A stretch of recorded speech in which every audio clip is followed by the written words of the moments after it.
Once a dilapidated building, about to be condemned, has rolled over to become a sleek and clean hangout for all ages. Meet Deborah Williams and Gary Eastman, the ones responsible for Bristol Skate Inn's rebirth into Bristol Skateway.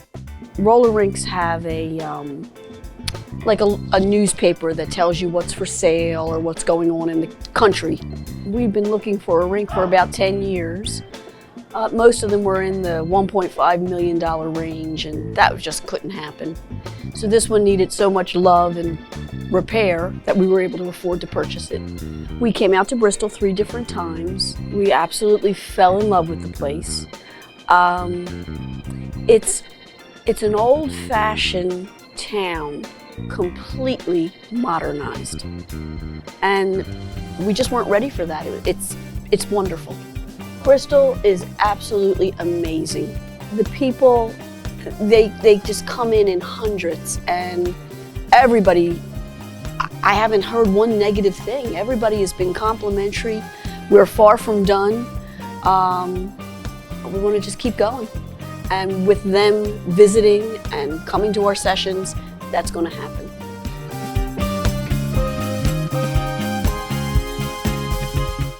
All right, skaters, go ahead. Hit the brakes, turn around one more time, and turn back to the regular skating direction.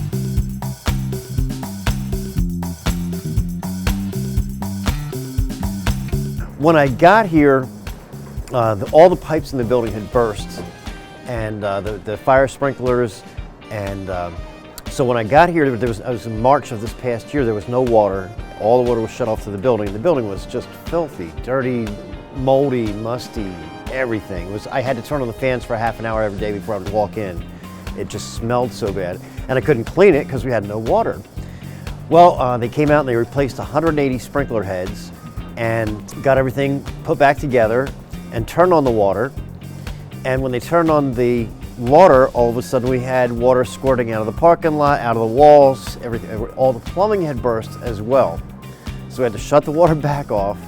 And I went for about a month and a half with no water in this place. So it was really hard to get things going. And so we started with the outside.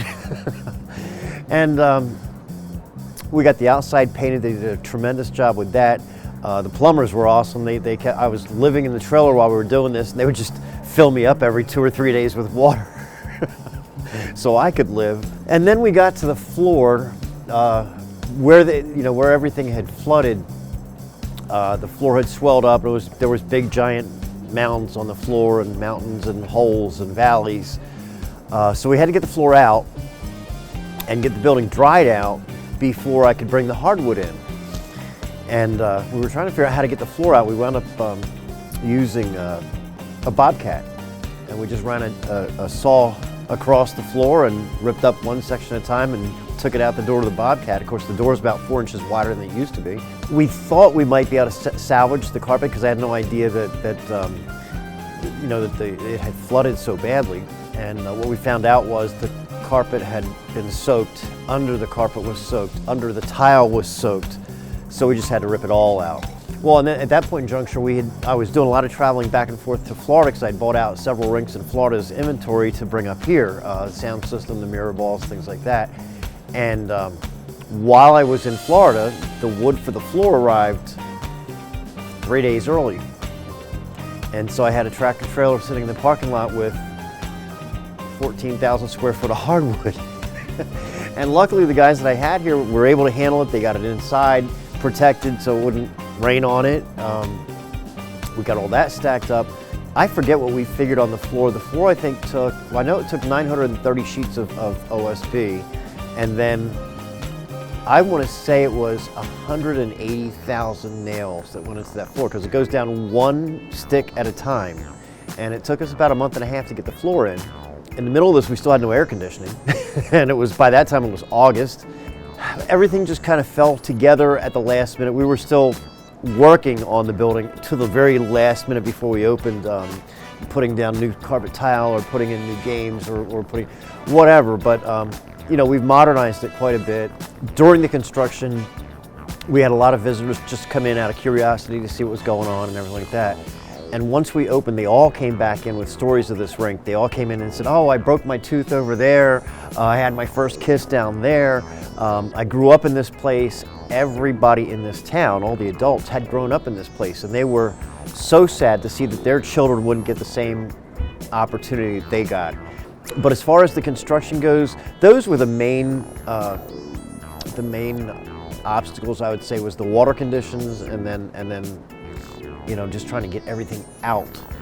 I know that it took 22 construction dumpsters to unload the place. And it was basically, there's not 1 square inch of the building we haven't touched, from painting it to cleaning it to replacing it. They did an interview with me for the television before we opened, you know, when I was still in the middle of all this. And it just showed me shaking my head going, it's gotta go. It's all gotta go. But we did it. We finally got it going and got it up and running, and the community's been great. So much support and so much love. You know, it's like there's been, we had 4 banks turn us down when we went into this endeavor. And one of them said, well, who's gonna go to a rundown rink behind a closed up Kmart? And I said, if you rebuild it, they will come, and they do. So we've been very pleased with it, very happy with it.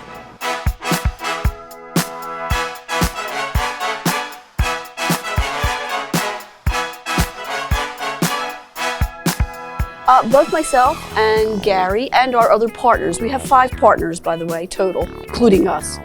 But we've all been in the industry for years and years and years. From working it to being skaters. Gary is a world skater. I'm a national skater. His sister, who's joined us, was a skater for many, many years.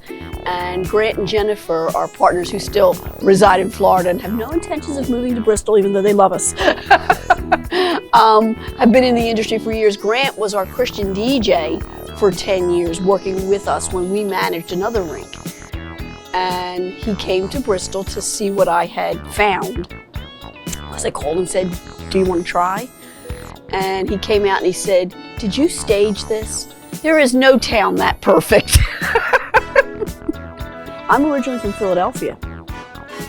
Gary, my partner in crime, is originally from New Jersey. And we even purchased a rink one time in DeQueen, Arkansas. Population 6,000, and that's when we realized we must have a talent, because even there it was a success. We sold it within 3 years and then moved to Florida.